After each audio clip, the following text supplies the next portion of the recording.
In this video, we are going to learn about the pathology of primary sclerosing cholangitis in just 2 minutes.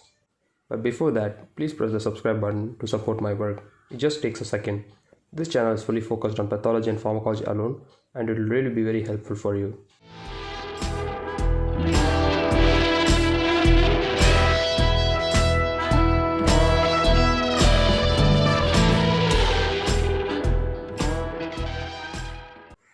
In primary sclerosing cholangitis, there is fibrosis of the intrahepatic and extrahepatic bile ducts leading to obliteration of bile drainage. Because of fibrosis, there will be constrictions and dilatations of the involved bile ducts just like this. The constrictions are because of inflammation and edema of the walls of the bile ducts, and the normal bile duct areas becomes dilated. On scans like ERCP and MRCP, it appears kinda like this. This is what is called as beading, as it looks like beads attached to a thread. On microscopy, we can see circumferential fibrosis around the bile duct, which looks like onion skin, so it is called as onion skin fibrosis. And large ducts have neutrophilic infiltrate on a chronic inflammatory background, which means you can see neutrophils mixed with large number of cells like lymphocytes. The patients can be asymptomatic, or they may have jaundice, fatigue, and itching.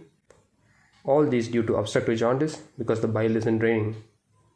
The complications on a long term include ascending cholangitis, chronic pancreatitis, chronic cholecystitis, cirrhosis of liver, and even cholangiocarcinoma.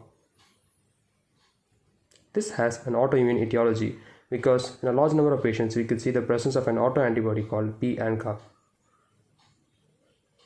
There is also genetic etiology because there has been higher incidence in first degree relatives of the patients.